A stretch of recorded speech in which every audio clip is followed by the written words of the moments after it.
Welcome to another amazing episode of the Beer for Hat podcast. I can hear all these screaming my name. That's awesome. Hey, that's okay. And what is that wonderful name of yours? Dada. Dada. Oh, okay. My Dada, my hero. Yes. And I'm Walker. How's it going? I'm not being screamed for. No, not yet. Not yet. But yes, I am Victor, one of your hosts, and with always Walker. Woohoo! Today we have a wonderful episode. It's our annual Halloween episode. Annual Halloween episode. Mm-hmm. So this episode of before we start on the episode, I was talking to Walker 5 seconds ago about something on my phone. I totally deleted it, but I saw on Facebook that China came up with a medical thing about bone glue. Bone glue. Bone glue. Okay, interesting. What was this article about bone glue? I think it was. It wasn't like an article. I saw it was just a picture with a bunch of shit on it. Okay. It was basically if you break a bone, they re-snap it and put bone glue on it. I guess. Oh, re-snap it. Like, you know how like when you break your bone, you have to put it back in place? Like they have to reset it. Yeah. Yeah. Okay. I think they put bone glue, then do it. Oh, I know for some breaks, like if it's a compound fracture that's like on too steep an angle, when they set it, they actually have to re-break it so that they can fit it into place more properly. And then because they had to re-break it, they have to set it differently. So probably bone glue is like to keep those like shear fractures at like a steep angle in place. And it's like fairly new in science, so I figured I'm surprised you haven't heard about it. I have not heard about it. No, I've not been following my scientific threads as much as I should. But before we start the episode, there's gonna be science, so we gotta have drinks. Yes. So, on today's episode of the Halloween special, we're doing. Too bad I don't have. You know what? I'll look it up. Walker, how was your week? Oh, my week was pretty darn good. I've been coasting along. I was hoping to find all the pieces to my Halloween costume, and I managed to find everything. I just actually need to start putting it together. I picked up a throw blanket from Canadian Tire or something the other day. It had the fabric I need to make a Trafalgar Law's hat. For those of you who've watched One Piece, I'm going as Trafalgar Law because I got his sword at a rent. Oh, what's that? I hear a phone ringing. Oh, what is that? I gotta pick it up. Okay. One second, the phone's over here. Just gotta, and there we go. Hello?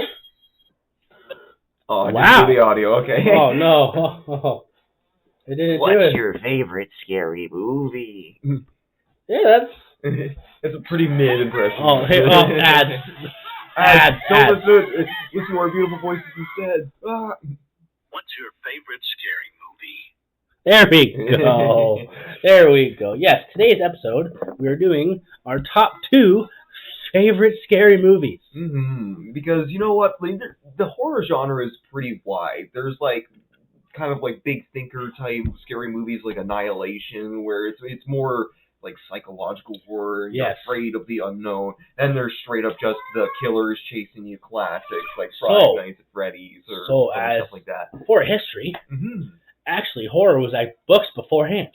Oh, very good. Yeah. And then in the 1930s when they started doing films. Oh yeah, all the silent films and they could only do the grainy stuff in the beginning, right? Silent films, and to nowadays, they started doing the horror genre of movies. Oh, okay, yeah. But now, since video games is such a big thing, there's a new genre of horror games. Yes, they moved on to horror is just one of those genres that no matter what age it's been through, everybody wants that thrill, that simulation of being afraid. Yeah, right? the sensation of what's gonna happen next. You're getting that blood rushing, and the fact that you can get it from a movie, you can get it from a book, now you can get it from video games. Oh my god. Yes. Okay. You know what? Let's do this. We're going to do two top movies. Oh, and two top games. And 2 top games. Okay. Let's do that. Yes. Or even 2 top horror games. Space. Good. Okay. That's our idea. That's what fill up the whole fucking episode. So yes, the history was. I'm gonna say plays and then books. And then movies, and then video games. I feel like plays didn't really capture the horror genre as I think it was much. more like a fancy horror. I was gonna say, kinda. like, if I can think of like a horror play, I'd say maybe like Sweeney Todd. But Yeah. even then, that's more of like the whole Musical thing. It's a psychological where it's like, ooh, there's a killer, and I think people with die. plays they had to kind of work with it because like you can't really like show a death scene, but You can't do It- jump it's- scares or anything either, too, right? yeah, but they can try to have that spookiness feel to it. So Oh yeah. it's kind of like that. But yeah, throughout the history, it's books, movies, and then now video games. Mhm. I really want to, and I think what's slowly starting is podcast audios. Oh, okay, like audio's creepy files. Yeah, because there's a podcast called The Tower, Oh. and it's like a ranger tower. I was gonna say it's a Ranger Tower. I was gonna say, is it based off like the Stephen King? No, like, that's the Tower Dark series? Tower. Oh, Dark Tower. Okay, different thing. But this podcast is about like your job is like you gotta stay at this tower and like you're going back and forth between like radio stations and shit. Okay, Like you get to talk to people. Yeah. But each night is different and it gets to do something. I haven't listened to it, but my buddy from work listened to it, Mm-hmm. and it's this crazy shit. Oh, okay, very interesting. So yeah, I think it's slowly creeping into the podcast kind of. Well, stuff. the fact that the podcast sphere has been growing ever Yeah. since, it's so accessible. Like, it makes sense that like these types of things will start showing up. Like, one of the things that like my friend group in high school would used to do was like we'd find creepypasta stories and Oh my online God. and like read them like in the forest or like when we were somewhere dark or whatever. Just Yeah. you get in like a weird mood where it's like, okay, we can get extra scared if we read these stories out. So with an audiobook version, it's Yeah. you don't have to have one of your friends reading it out. You just put it on your phone, put it down, and you can still have the experience without having like a glowing phone. Yeah, and then with the audiobooks, just like movies Mhm. and video games, you can have edit in those sudden Yeah, like those sounds. little bits of sound effects, like musical effects to build suspense. Yeah, but then oh, yeah. it's not suspense. Whoa, shit! Oh, you know what? I hope it takes off. I'm pretty sure if we looked around, we might find like Oh, a yeah. podcast channel or two that is just creepypasta stories, like Oh, find some fuck good yeah. Skinwalker stories. Oh yeah, there's probably a bunch of stuff like that. So Walker, let's do you first. What is your first top 2 scary movie? Alrighty, well, I don't know how well it falls into the genre, but I usually say it every time we go in this episode. It still sits in the top of my favorites, the Saw movies. And if I'm saying one Saw movie in particular, I'm a sucker for the first. I really like original. the first one, the original. They played on it and like expanded the genre and the actual like storyline very well in the next few movies.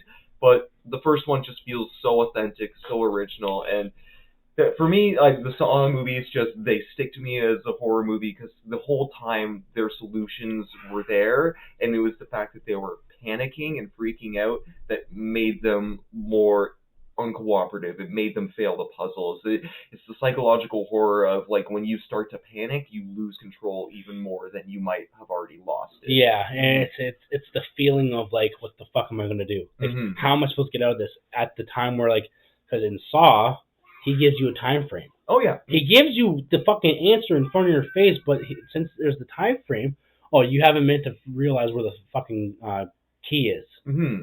You panic. You panic, Oh, and and that's there's it. no time to think. And a lot of these traps are things you could work around if you really wanted to, but because they're panicking, there's like this whole trope where like they'll spend 30 seconds of their 1.5 minutes screaming and trying to pull at the device instead of, okay, this is how the device works, this is how I can interact with it, this is, okay, let's think of possible solutions to the puzzle until it's too late.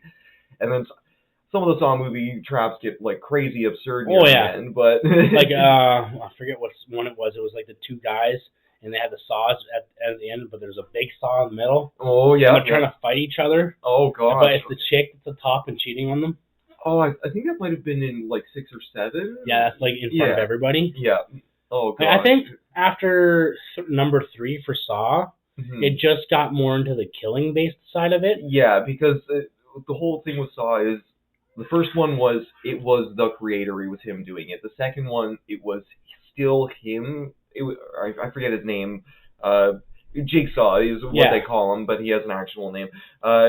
but Jigsaw is the main villain in the first one. He's in the second one, he's the main villain, but he's using the help of an apprentice. Yes. The third one, they kind of play out that apprentice thing a bit more. And then all of the movies after that, it's like, copycat killers, Yeah. prequels to Jigsaw's other, like, incursions or, like, some of his other, like, stories. And then some of them are just blatantly, like, retconned other apprentices or people trying to follow in his footsteps. So they all still have the same mouthfeel of being, like, very dangerous escape rooms. Like, you get the adrenaline pumping, you get to feel the fear of the people trying to fight for their lives. But the biggest part for me is it's also kind of like a redemption arc or a redemption story. They're learning that they're getting put through puzzles or like traps that are essentially karmatic or like they get karmic justice. Yeah. Because the Jigsaw's whole thing is, I got terminally ill. I want to punish all the people that essentially made this happen or made this diagnosis a problem. So he punished insurance brokers or insurance agents that were frauding people. He would punish bad cops, all kinds of other things like that. And to me, it follows into the idea of someone who was once a whole or like a smart human being that was kind of nice, got turned evil by a bad system, and then just went full supervillain. So I'm going to stop you there. Okay, yeah. You are right, but you're also wrong. Oh, okay. So in one of the later movies, you find out why he starts doing it. Mm-hmm. How he starts doing it is because he was actually married, and his wife was a nurse. Yeah. And she was she was killed by one of her patients. No, okay. What happened was the patient went crazy, and she was behind the door, and he pushed the door. Oh my God! Yeah, I remember this. And it hit the stomach, so she lost the baby, and she got depressed. Mm-hmm. And he went into a different depression. Mm-hmm. But that's when Jigsaw was born, because he's like, I won't play a game. Mm-hmm. You take something from me, I'm going to take something from you. Mm-hmm. But you have this time frame not for me to take it. And that's when it started. And that's kind of the beauty of it, where you see just how much he realized he was out of control. So putting people that took this control away from him and like other people in society into these scenarios, it was a way for him to get justice while still serving his own means and probably coping with the situation in a very poor way. Yeah. Yeah. So I think the Saw movies are good. I only like the first three because they kind of do get stupid. Yeah, they get a little absurd. I did like Saw 10. It was good. I don't even think I've seen that one. It's Saw X, because they use the Roman numeral for it, just because there's 10 of them, why not? It's like any franchise, and once they start leading off to like more sequels, it's like, oh, fuck. They gotta find a clever way to not just say the numbers anymore. Oh, yeah. But that would be my first big scary movie. That is one of my favorites. Saw still takes the cake for me no matter what. What about you, Victor? What is your first favorite scary movie? I want to say my first favorite scary movie was a movie that's a PG-13 movie. Okay. But I watched it when I was younger, and I still get the shit scared out of me. Hotel Transylvania. No. This movie is the reason why I couldn't watch Mama by myself. Oh, okay. Yeah. Is I can't deal with things that fly over my fucking head. Oh, okay. So this movie I am talking about is a 2006 movie. Mm-hmm. Darkness Falls. Darkness Falls. The name sounds familiar. I don't think I've watched it. What's it about? So Darkness Falls. I'm gonna Google the movie because I can't really. The movie is surrounded by a town where it has a deep, dark secret. Darkness Falls. So the town's secret is that in the 1900s there was a woman that they considered to be the tooth fairy. When kids lost tooth, they would the town liked her because like she like baked goodies and shit. She was a town body. She was there for people. Yeah. So she would leave a treat in a bag for the teeth. Mm-hmm. For some strange reason, she has a fetish for teeth. Okay. Tooth fairy type stuff. Yeah. So the thing is, what happened? Matilda Dixon. Okay. It's actually based on a real person. Not the whole tooth fairy thing, but the whole movie. Yeah. In a town. So what happened was that 2 children went missing. Okay. So of course the town blamed her. Yeah. They went to her house. They fucking threw fire in her house. She got severely burned, left her alone, but then the kids still haven't come out. They hanged her. Okay. And as her dying breath, her curse for the town was whenever a child loses their last tooth, make sure they do not peek or they'll go missing. Uh-oh. Okay. So, like, if you look for the tooth fairy on your last tooth, that's it. You're done. Okay. So, the whole caption of, like, oh, when the tooth fairy comes, don't peek, right? Okay, yeah. So, what happens is that the main character in the movie, Mm-hmm. as a young kid, loses his last tooth. All right. So, the girl that he likes puts it under his bed. Like, oh, just remember, don't peek. So, of course, this kid's, like, fucking sleeping, like, can't say, like, he wakes up, can't go back to bed, because he's he's aware of the curse. Like, yeah. It's the town knows. It was what she said that I think kept him awake, because, like, she's like, oh, that's all bullshit. Mm-hmm. But the thing is that when he couldn't sleep, there was a very, very dark figure in the corner of his room. Okay. And the figure was kind of move, so he went under the sheets, and all he hears is poof, something flies past. Okay. So basically, he grabs his flashlight, puts it on, puts it off, puts his sheets over, pulls the sheets down, and looks, and it's the Tooth Fairy. Uh-oh, okay. So I feel like maybe I have seen this movie. It does sound familiar. Okay, so he sees the Tooth Fairy, though. So he fucking bolts into the bathroom with the lights fucking super bright. Mm-hmm. So his mom, like, wakes up because he hears rockets or whatever. He scares her, then fucking turns around and says, oh, like, don't go in there. I peeked. Like, she's in there. Don't go in there. Okay. She's like, oh, there's nothing to be worried about. So she goes to close the door. I think this was the most stupidest shit ever because it's a mirror. Okay. Like, I think for logic, you need to see her face to face, not through a fucking mirror. But the mom looks at the mirror and she turns and kills the mom. So this is a murder. Yeah, but because the mom sees it in the mirror, she kills the mom. Because it's don't peek. Okay, so she was peeking through the door, and maybe that's why. No, she went in the room, looked, and she went to close the door, saw her through the mirror. Oh, so it was like on a technicality the mom died. Okay. Yeah, so kind of bullshit, but yeah. But then when the morning came, like the cops showed up, everybody thought he was crazy. Transfers from years later, when he's like in his 30s, the girl that he liked, her brother lost his last tooth, but he peeked. Okay. So she calls him, oh, I remember this happened to you. Like, how did you face it? As she's on the phone call with him, like, because his apartment's fucking littered with lights. Oh, okay. There's a fucking shopping cart full of batteries. Okay, so he never lets any darkness into his house. He is not at all permanently afraid of this chick. Yes. Yeah. Okay. So he's on the phone with her, and she said, oh, how did you get over it? He looks over at his wall. It's just drawings and pictures of what he saw. And the last thing he says, I didn't. Yeah. No, that sounds like someone who didn't. And she's like, well, is it, like, I want to know, like, what happened. Like, are you able to come down? So, like, he's like, you know what, I'll go down. Fucking duffel bag full of fucking flashlights. Always prepared. You know, so, like, so he asked the question, so did he just lose his last tooth? And she's like, yeah, how did you know? And he's like, he didn't answer. Oh, just curious. And she opens the file, and it's a whole bunch of her brother's drawings of the mask. Oh, okay. So this monster, or like the Tooth Fairy, wears a mask then? Yeah, like she's severely burned. Okay. And she's, I think I talked about this on a future past episode. Yeah. And so the whole movie goes on. There's a bunch of people that, like, the town goes dark. So a whole bunch of people see her. A whole bunch of people die. At the end of the movie, like, it was like the final showdown. So fucking dramatic. It's like, cause they go to a lighthouse. Lighthouse is on, and he's like, oh, it's fine now. She's gone or whatever. So she goes like this. Tries to pick up the kid and the girl that he likes.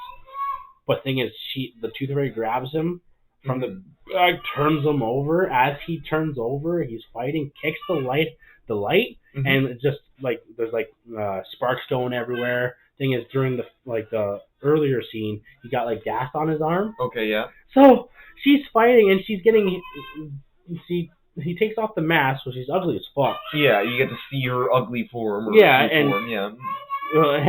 gonna take a quick break for our sponsor. If you guys hear Ollie in the background, because he really misses me, But he just loves his dad. He just that loves much. me. Victor's that awesome. So he's fighting with her. So what happens is that she's getting. You're gonna hear Ollie again because that's how he is. You can thank Tori for that one. He's really loud now. But so what happens is every time the light hits her, she gets all. It's like a vampire in light. She gets like all a smoky. UV thing, yeah. Like she's melting away. Yeah. Okay. So what happens is that he finally notices there's gas on his arm, so he puts it to the sparks, lights his arm on fire.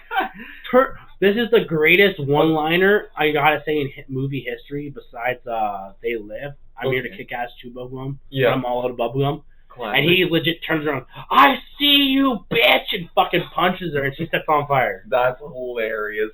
Metal as fuck. I gotta watch this movie now. Like, God damn. It's not on anything though. What? That's the problem. Okay. I guess it's a 2006 movie. It's not I old. owned it, but I don't have it. I blame that Walker guy. He's constantly borrowing stuff. No. I think my brother snagged it from my mom's when I was living with her. But so we could probably find one. You know what? Birthday present for you in the future. I've locked it in my mind. but it's a good movie because I was looking over the deleted scenes or whatever, or like the commentary, and they got money to do a scary movie, but they wanted to do like a PG-13 movie. So there was family friendly scary movie. Yeah.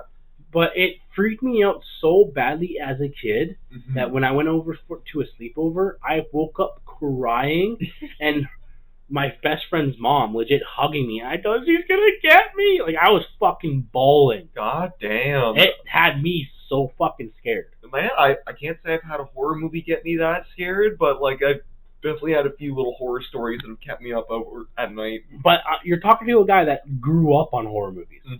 I watched Scream when I was a kid. Okay, when they first came out. Oh, so like you have been a horror movie classic since the beginning. It's just this one fucking movie that fucking got me. It just sticks with you. You remember it forever. I love the movie, but I hate the movie at the same time. Okay. It's a love-hate relationship.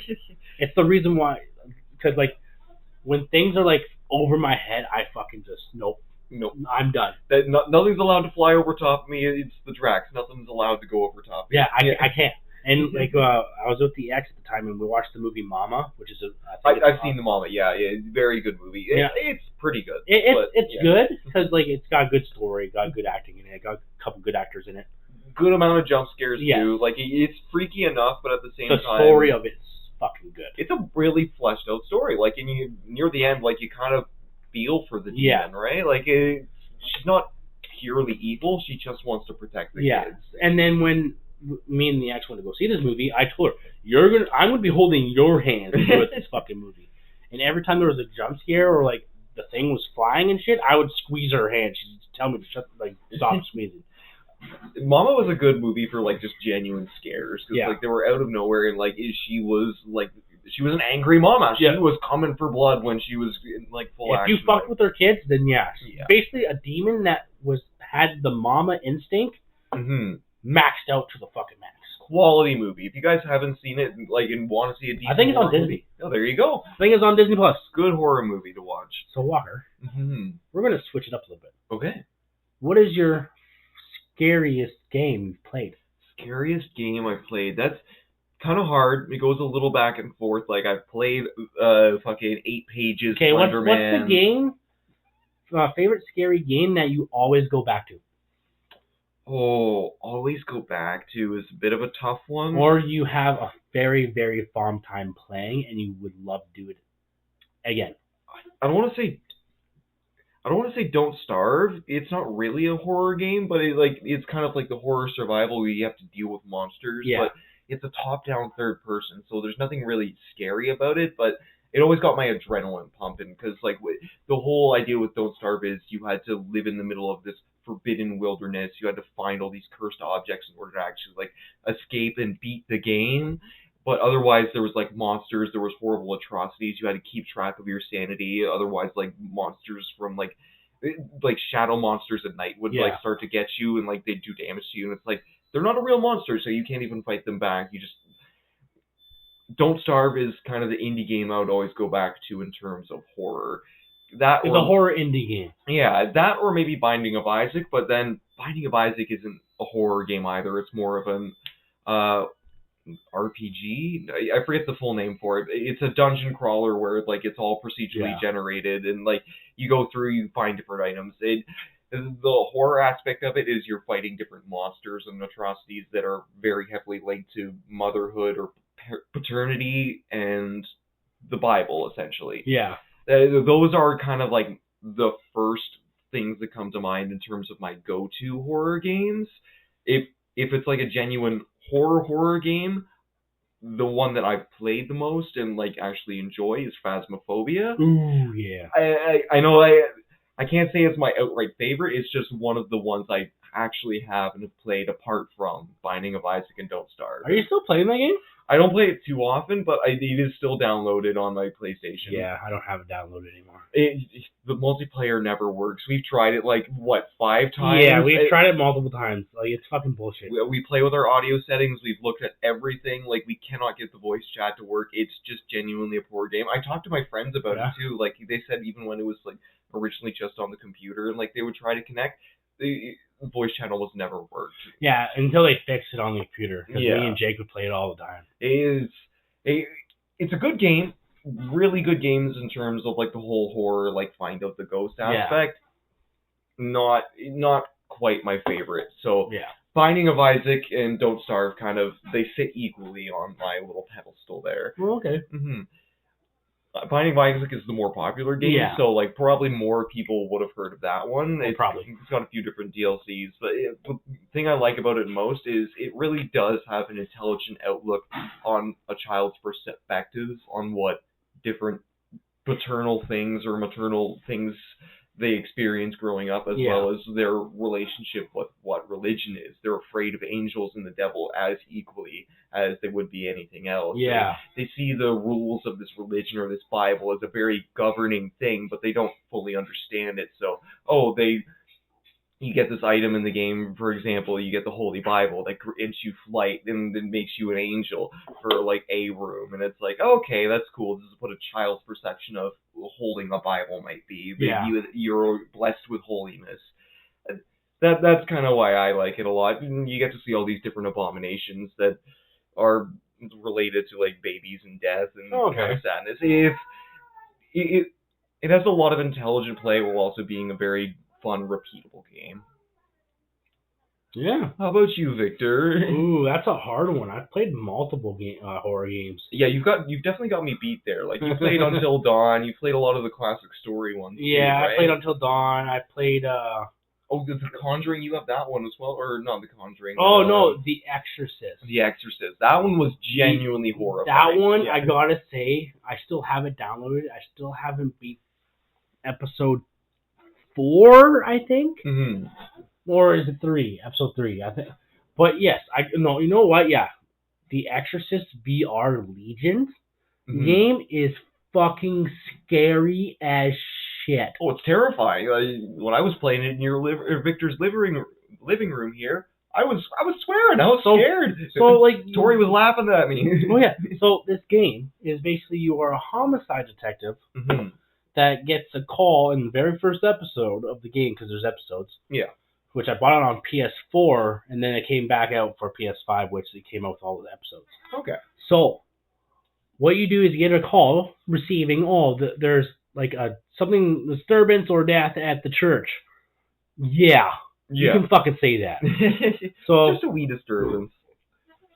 So you're walking through the church, you're looking at stuff because you got to try to do 100% on it. Mm-hmm. So you open up the pews. You see one pew busted open.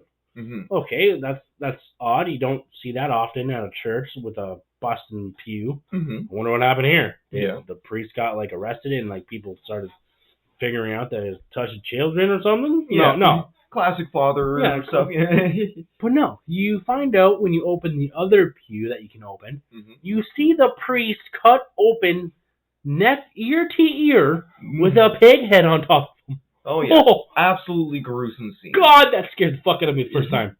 Oh, and because when you're in VR, it's like right in front of you. You can see flies buzzing past your face. You can hear like everything going on around you, as well as like the open echoiness of the church. Yeah, and you go through the whole like mission. You go through the office. You find recordings, you listen to the recordings, you find out like a fucking, basically an exorcist fucking starter pack. Mm-hmm. You get all the shit for it, and then you go to leave, but the statue of Bloody Mary, Mary. Yeah, the Virgin Mary. Virgin Mary yeah. in the front, you see it moves. Mm-hmm. Like, what the fuck? Like a weeping angel, it starts to take on a different form. So right? I would say, for those who have seen Doctor Who, the silent angels that you cannot stop staring at, because if you blink, they'll move closer. Mm-hmm. That's what happens. Oh yeah. But then when you get closer to it and you turn away, it'll start like bleeding blood. Mm-hmm. But, like genuinely horror, it's in a creepy church this entire time. Yeah. Yeah. And then the other episode is in a insane asylum. Mm-hmm. And then you figure that shit out because you're going against the legion of the demon's warriors. Mm-hmm. Yes, I'm on episode 4. Episode 3 is you go into a house when you're trying to investigate stuff, and I was holding the fucking cross the whole goddamn time. I did not give a shit. I was like holding that son of a bitch, like, ugh. I ain't gonna have no demon events happening here. Power of Christ compels you, bitch. And like, it's just the most scariest game I've played in a long time. Yeah, you know what? I can agree. The point with VR, like, it really sets the atmosphere for a horror game. Like, the fact that like horror games have become like accessible through VR is like the truest genre, like the truest way to become fully enveloped and fully horrified by what you're partaking in, right? Especially when your headset comes with the headphones. Mm-hmm.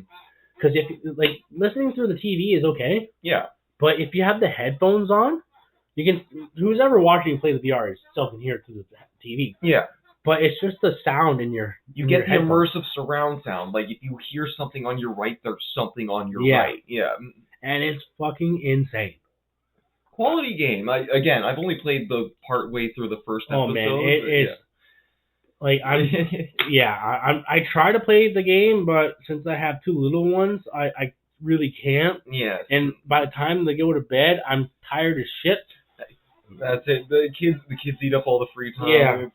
I haven't been playing much VR lately either. It's hard to even just set up the space, like, because if you have a few things in the way, it's like, okay, you got to move everything. Oh no! There's a way to fucking fix that. Oh. Okay. I do it all the time. Very nice. Because if you go to side quest here, so you're doing your VR, so you turn it on, you do like, you know how you do the settings on where you are. Yeah, you map out the room. There's a way to map out the room with the controller, and you can just do the whole fucking room. Oh, okay. Like I know there's the way to like essentially make the play area bigger, like so it doesn't think objects are where they're at. That's what you need to do. Oh. Because since I have like toys everywhere, it maps out the toys and makes my fucking space small. So yeah, I have couches that limit my space, so like I can like take it up to the edge of the couch, but I never want to like actually put the barrier past it. Otherwise, I would like trip and fall over. I've done it before. Man, yeah. I didn't know until it was when I was playing The Exorcist. When you move with your headset, you move your character. Oh, okay. So like if you like genuinely like walk forward in the room, like it's you move. I think the PlayStation kind of does what the Nintendo Switch did, like, because if you use your Switch remotes, you can use them like a Wii remote if you aim it at the TV, because even though the Switch isn't like a sensor bar, what it's doing is mapping out your room by putting out Wi-Fi signals and like essentially pinging off everything to like... Hello there, I am Victor from the Beer Floor Hat Podcast. Are you having troubles of picking out gifts that you want something to mean something? But I have a thing for you. I partner up with somebody at work, and his website and Instagram page is called It's Right Here. He does vinyl design, wood jewelry, which is pretty cool, and keepsakes. Keepsakes like Christmas stuff, stocking stuffers, birthday things, whatever you think. He's done a few things for me, and they are amazing. You guys need to go check him out. I'll send a description below. But let him know that the Beer Floor Hat Podcast sent you there. So in other words, let him know to stay frosty. Daredevil scan what the room looks like almost like a bat radar, and based on where you're moving the Switch remote, it kind of maps it out like that, and that's kind of how the PlayStation system works. when you're... Because it's on your face. It's on your face, and it has the 4 cameras. It quite literally scans your room, so it knows how much you're moving in reference to the rest of the room, and will actually put that in the game. Like, VR has gotten crazy good. Oh, yeah. Mm-hmm. I'm just waiting.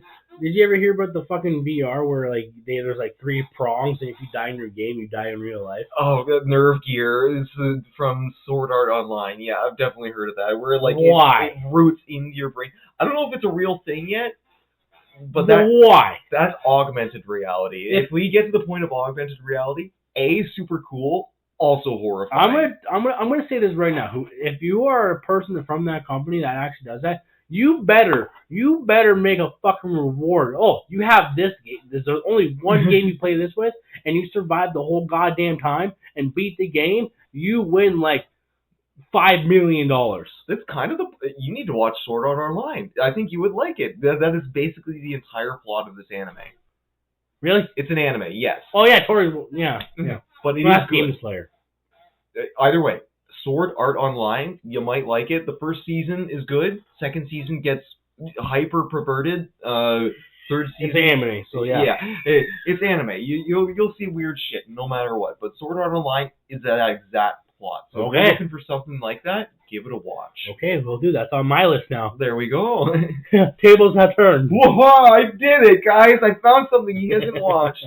I will leave. That's why. So Walker.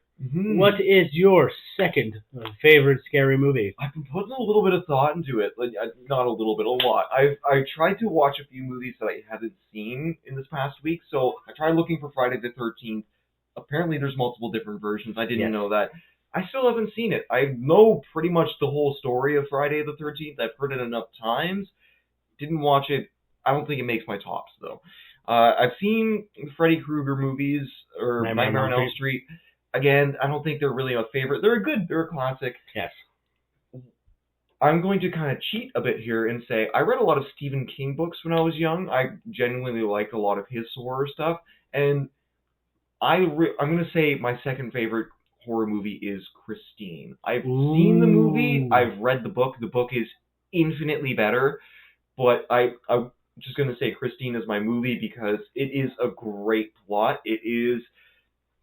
It's horror in the sense that, like, this guy, when he gets this possessed car, he's losing control. He's becoming a part of the vehicle, or, like, this demon that inhabits it is possessing him. But at the same time, it's a mutual relationship where it's like this person finds this person's soul matches with the soul that's, like, embedded in the demon car. So instead of pussy whipped, he's exhaust whipped. He is exhaust whipped. He wants that fucking muff right up on him.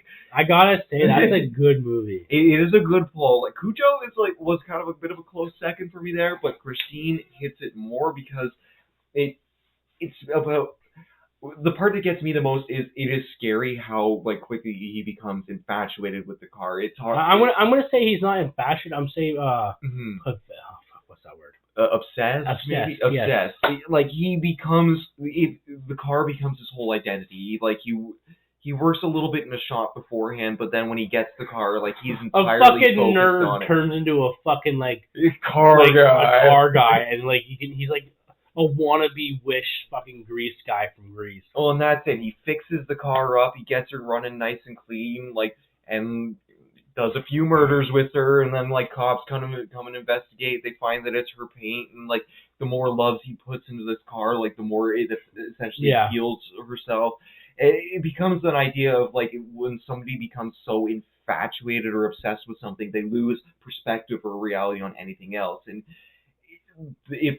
I like it a lot because it's more of a psychological horror in the sense where it's, okay, when somebody becomes so obsessed with one thing or so single-minded, they can become otherworldly, they can become monsterly, where, sure, at the hands of, it's just a car, realistically, at the end of the day, and he's just the driver who owns it, but because he's become so obsessed with it, he's become possessed by it, he becomes a murderer, he does everything he can to protect the car, and, like, he makes his whole identity about the car. He spends nights after night in the shop, like, working on it, working with it.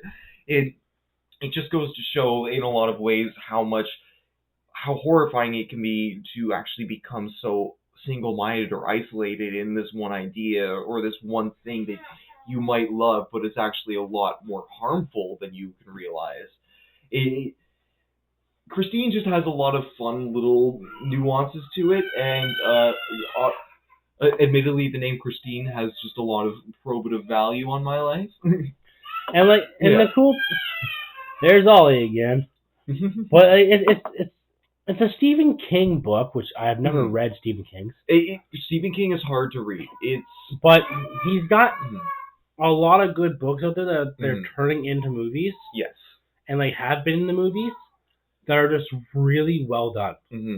I gotta say, I'm not gonna say this as my top second movie. Yeah. But I gotta say Stephen King's It. Yes. Not the original. The remake. Yes, the remake was very well done. Part 1, part 2, they gave it all it needed. Oh, wow. Victor just pulled up our view statistics, so I'm glad y'all are liking our 3-Eye Atlas episode. Yes. Hey, if you guys haven't been following along with that, by the way, some of our best imaging was able to happen in the past week, and for some reason, most observatories aren't releasing the footage they're seeing. No way. Being very quiet about the results they're getting. China's released some stuff. Some of the leaks, everything that's coming through is saying, yes, this looks very much like a ship. It is hard to say that it is not a ship. It looks like there's something leading it. We're in a Halloween season. There are so many predictions that from October 28th to the 31st, we are going to have the best view of it passing by Earth. You know what some people are saying? What are they saying? Which we should do an episode on it. Okay, yeah. It's Project Bluebeam. Is Project Bluebeam finally coming into effect? Yeah. Oh my gosh. You know what that means, right? We're going to start seeing big old lasers ripping shit apart? No. Project Bluebeam is the First World Order making up something to, this is happening. We have the solution. Oh, okay, yep. No, you're right, because they're going to turn around and say, yeah, the aliens are going to be doing this. Yes. Paint your houses blue sort of deal or whatever. Yes. Yeah. And we already saw, we've talked about this before with the Hawaii wildfires and the Maui wildfires, where it was their essential testing for this Bluebeam project. Yeah. Goddamn. But it's going to be a projection of something. That's horrifying. Yeah. I'm scared. I'm not scared. I think I'm excited for this next step in human evolution. Yeah. But sucks that we're going to be the ones living it. This is a tough age. I wonder if it's on it. It? Yeah, the clown. Probably not. He's from a different universe, right? Yeah, he is. He's like an alien life form. Feeds off the fear of children. Yeah, there's a good chance. Okay, just going back to Stephen King real quick. A close second to Christine would be Pet Sematary. Ooh, that's a good movie too. Yeah. Another great like psychological horror for an entirely different reason, because it plays on the idea of death and undeath and what it really means to get a soul back. Classic. If you guys don't Stephen King, like I said, is a bit of a hard read just because he goes very eloquently into his descriptions. So a lot of the time you can find that you're reading a page worth of just description for a scene. And it's okay, get to the fucking point. Yeah, exactly, yeah. But otherwise, it is, he essentially paints the world in a very interesting way that you can feel involved in it. And you can see it in his movies. I think there's a lot more depth to his characters. He's trying to paint the picture well enough so he's trying to let you have imagine for it, but giving you the pieces that you need to make it better. Yes.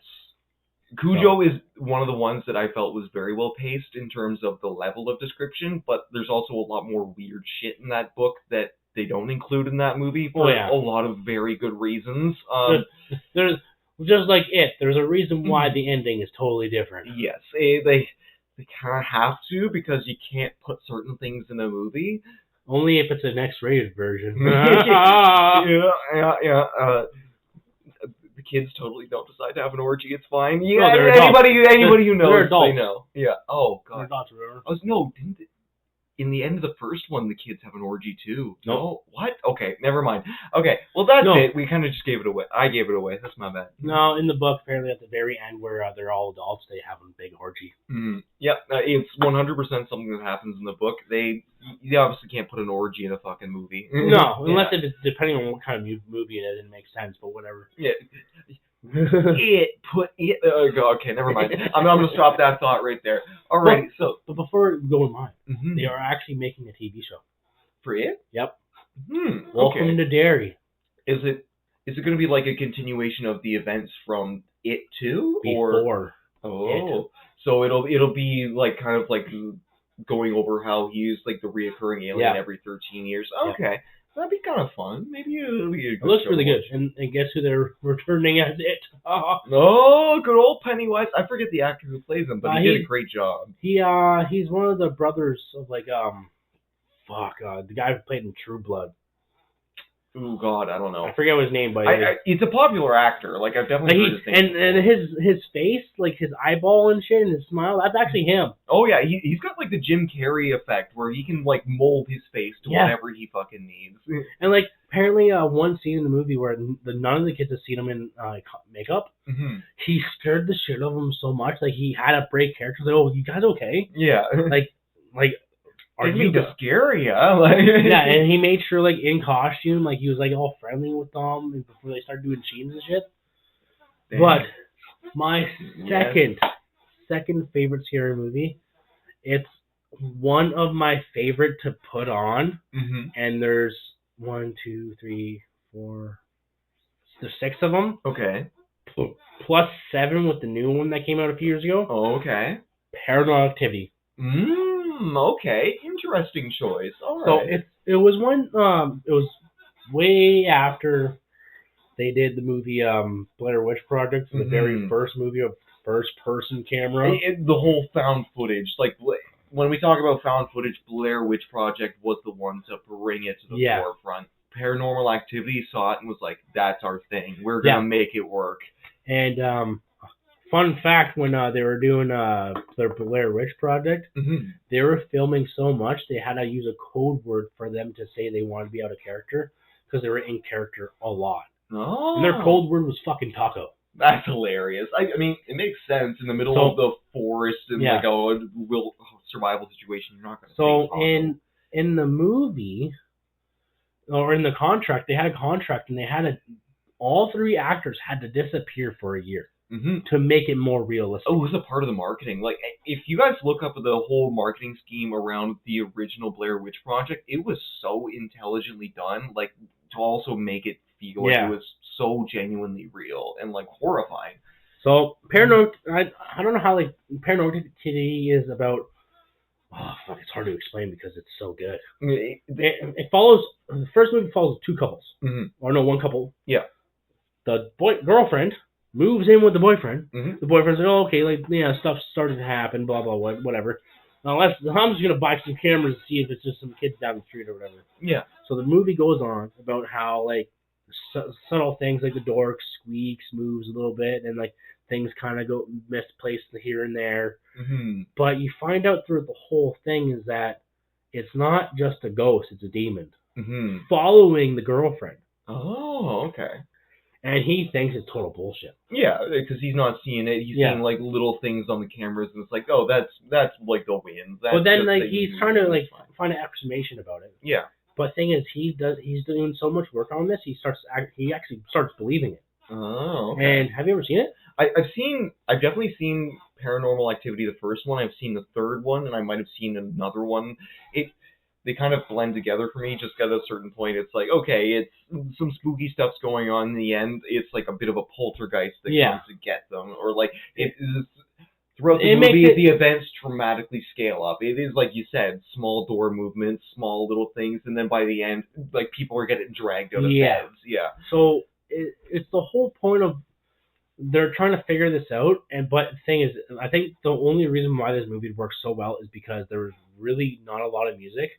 But when they started doing like noises, like the lead up to something would happen, nothing would happen. It was like the holding the breath. Oh yeah, the movie edges you the entire time Yeah. because like sometimes they'll review the footage from a night and nothing happens. Yeah.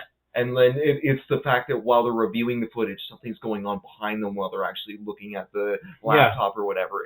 And it plays around with the fact that they have all kinds of different cams to make it feel like you're in reality, right? Yeah, and it's so well done that they make it like it's realistic. 'Cause of course, the caption is, oh, this is found footage of blah blah blah. This is the events leading up to this accident. Because at the end of the movie, the girlfriend ends up getting possessed, killing the boyfriend, which is there's two alternate endings. Yeah. Same ending ends up being the same fucking thing.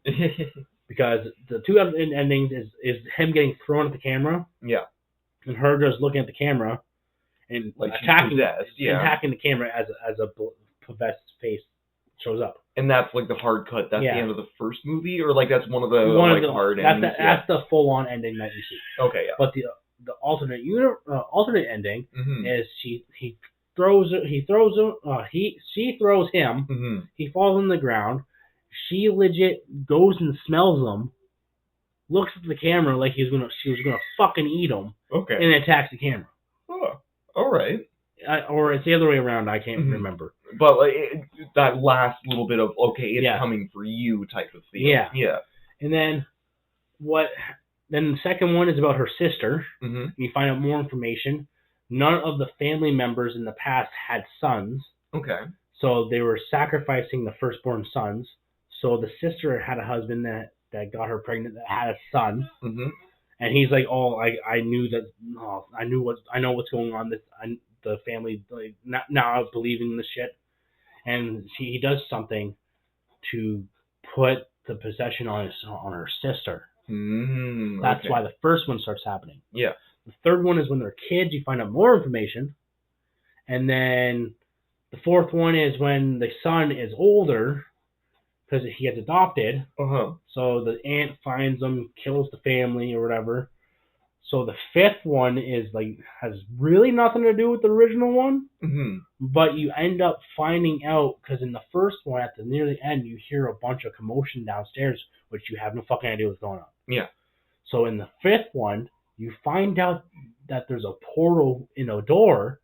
So the camera guy in the fifth one goes through the portal, ends up being in the kitchen, and all you can hear is chick screams in the first one downstairs. That's why she's screaming, because he appears in the house, and that's why the guy goes running downstairs, and you hear, "What the fuck are you doing in here?" And they both end up dying. Oh, okay. So it really plays around with like all kinds of different levels throughout the movie. So it's from 2006 up to I think 2015. 2015, yeah, okay. So the 2015 guy ends up back in 2006. Time travel. So it's maybe like a temporal fucking loop on the house where they're just constantly messing with each other, or like the demons playing extra. No, because you find out in the last movie before they did a 2021 movie, where, because I saw this movie in 3D. Yeah. Fuck, was awesome. That they were able to somehow go back and forth between time. Okay. And all it was just get this demon to have actual body. Throughout the movies, it exhalates and then ends up getting a human body. Okay. And like it's a fantastic series. Right. I love it. I've definitely seen a few of the movies. Like there is a reason, tried and true, why it keeps coming back, and it's that right amount of thriller where it's like, okay, something could happen. It really plays on the idea that it's building suspense, and it feels very grounded in reality while being something that could happen. Yeah. Mm-hmm. Quality movie. Oh yeah, I fucking love it. It's one of my go-to movies to watch during like whenever like I feel like watching them. Mm-hmm. So Walker, what is your last favorite game to play for horror? Okay. God, it's going to be a hard pick just because I don't play a lot of horror games. I'm kind of a bitch that way. You know what? I have played Slender 8 Pages. I kind of like the concept. Classic game. There's none that come to mind apart from that right now. Like, Until Dawn, I didn't actually play. I've seen playthroughs of. So Slender 8 Pages, that's my next one, just because so dominant throughout my childhood. That was one of like the free browser games you could go to. You didn't have to actually pay for. With Slender the 8 Pages. Mm-hmm. We talked about this earlier. Yeah. And a previous episode. Yes, we definitely had our own. We had a Slenderman episode. We had a Slenderman episode. Mm-hmm. But the thing is that this was a creepypasta. Oh, okay. That's how it originated, Yes. right? Yeah. Oh. And we talked about creepypastas. Mm-hmm. Hey, you know what? So sometimes it's just random people with their stories, their own versions of what's scary that gonna get out into the public. Yes. I'm gonna talk like an anime nerd here. No, less science, more weed type shit today. It's like Jujutsu Kaisen, where like when you create more fear around something, it embodies like a demon, or it creates a demon that is based on that fear. Yeah. Or no, that's Chainsaw Man. Never mind. Or same difference. It is the same thing. Have you watched Chainsaw Man? I have watched Chainsaw Man. Is it really good? I don't want to say it's really good. Is it more like? Is it like more like everybody hypes it up, but it's actually kind of terrible? It's good. I liked it. Is it stupid? It's based a lot more in depravity. Like the love plot is almost as important as the like whole aspect of we're demons, or we're like fears embodied, and we have powers to fight these fears embodied. It's kind of been going off a lot of the common genres of new anime right now, where it's like this faction that fights demons, or this faction that fights monsters, this faction that fights whatever. It's another type of Shonen Jump where it's a lot more focused on the depravity of the characters. So there's a lot of odd sexual content. I'll say that. That's kind of my point. It's great animation, good fight scenes. There's a lot of weird, sexy, sex type shit, and that's it. Okay, yeah. So it's just another weird anime. It's another weird anime, and they're coming out with the movie, which is the sequel to the first season, which like people have been waiting for a long time, and the trailer for the movie looks like it's entirely a fucking rom-com. Oh my god! I don't even know if I want to watch it, but Chainsaw Man, okay.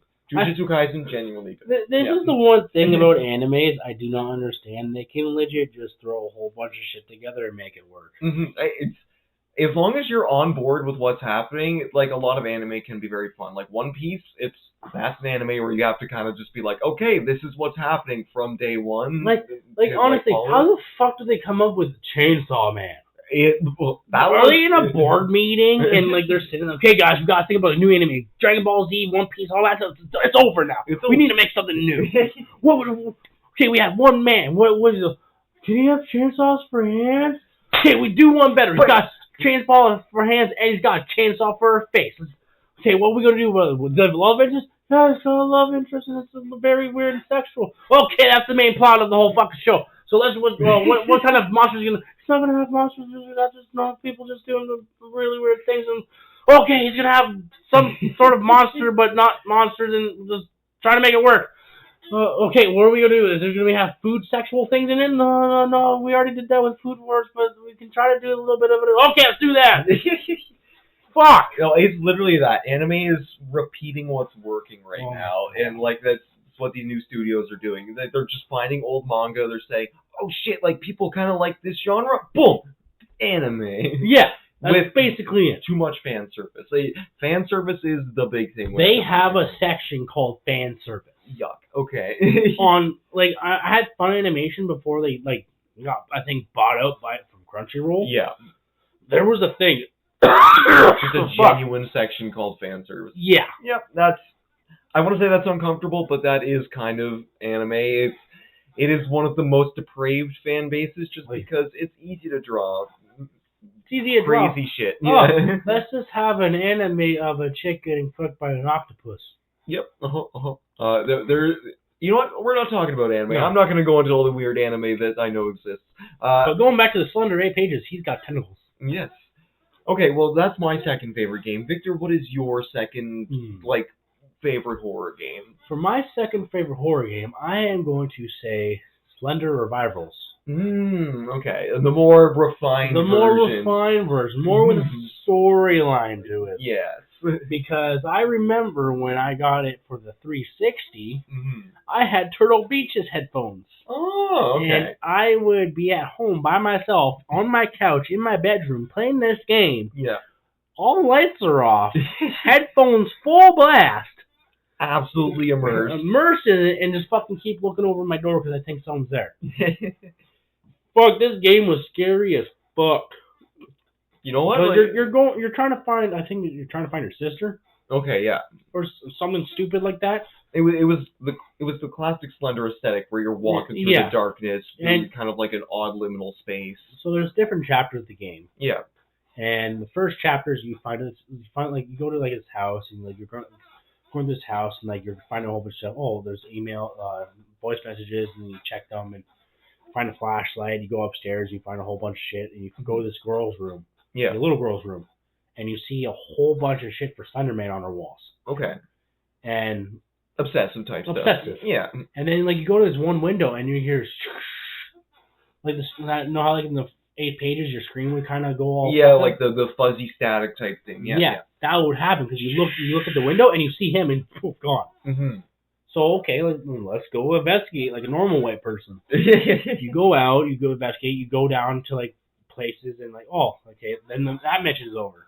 You go to the next chapter. Mhm. Oh, you gotta turn on those fucking like lights so like you can see or whatever. You do that as like a very small chapter, and then you go to the actual spot where it's like kind of a campground. Mm-hmm. It's a big like I'm gonna say like a national park, Yeah.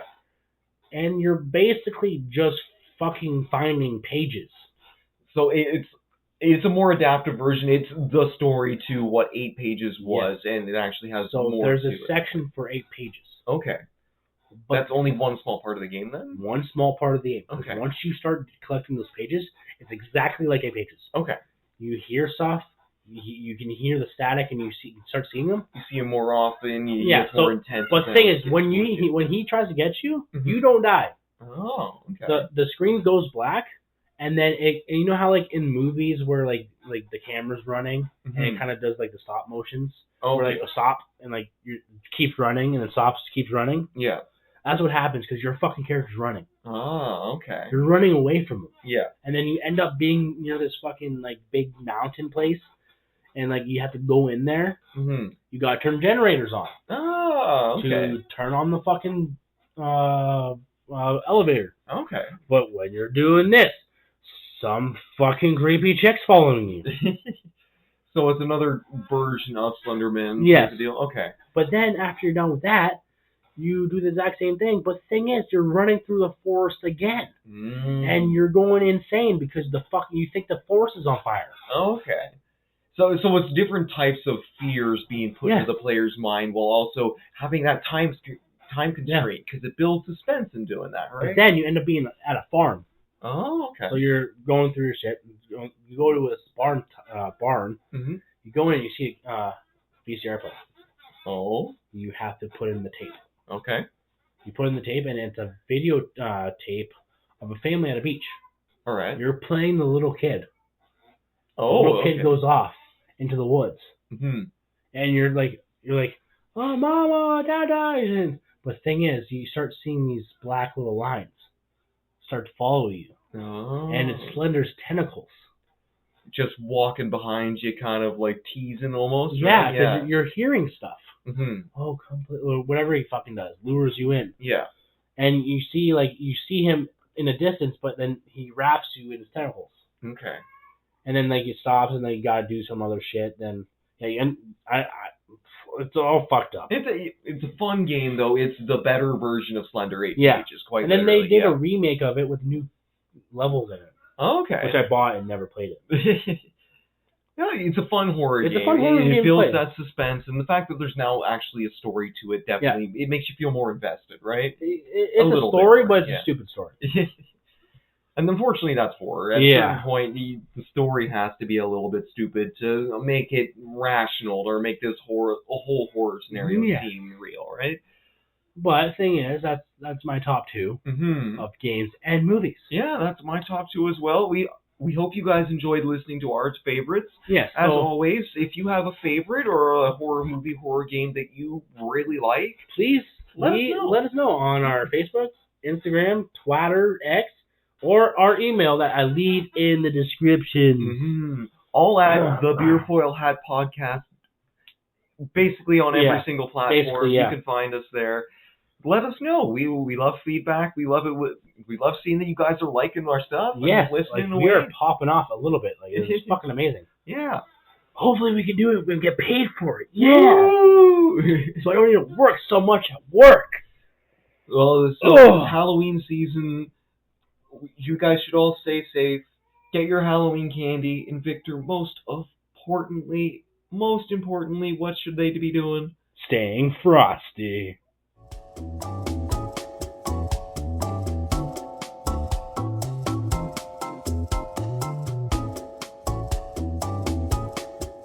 Staring down, Moon Cat's the biggest pussy in town.